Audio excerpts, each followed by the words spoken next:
హామీలు అమలు చేయడంలో కాంగ్రెస్ పార్టీ విఫలమైందని విమర్శించారు వరంగల్ పార్లమెంటు బీజేపీ అభ్యర్థి ఆరూరి రమేష్. వరంగల్ ఎంజీఎం జంక్షన్లో బీజేపీ రైతు సత్యాగ్రహ దీక్ష చేపట్టింది. కౌలు రైతులకు రైతు బంధు అమలు చేస్తామని మోసం చేసిందని విమర్శించారు. అధికారంలోకి రాగానే 2 లక్షల రూపాయల రుణమాఫీ ఇస్తామన్న హామీ ఏమైందని ప్రశ్నించారు.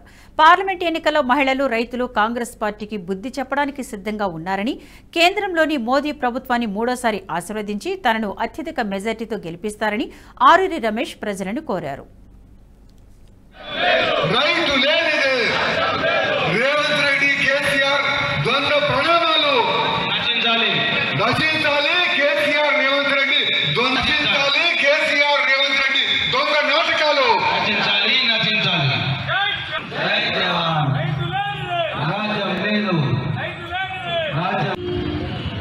యావత్ తెలంగాణ రాష్ట్రమంతా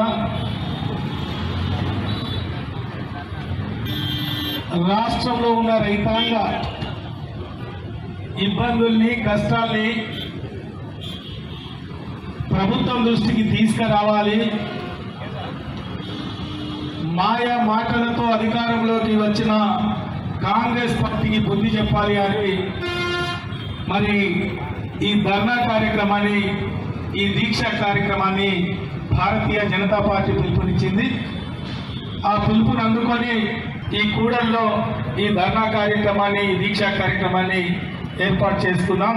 మరి ఈ కార్యక్రమంలో పాల్గొన్న మరి చాలా మంది పెద్దలు ఉన్నారు. ఈ వీడియో మీకు నచ్చినట్టయితే లైక్ చేయండి, 10 మందికి షేర్ చేయండి. అలాగే కామెంట్ల రూపంలో మీ అభిప్రాయాలను మాతో పంచుకోండి. Nationalist hub group of channels ను సబ్స్క్రైబ్ చేసుకుని తెలుగునాట జాతీయవాద జర్నలిజాన్ని ప్రోత్సహించండి. ఈ వీడియో కింద ఉన్న బెల్ ఐకాన్ పై క్లిక్ చేయడం మర్చిపోవద్దు.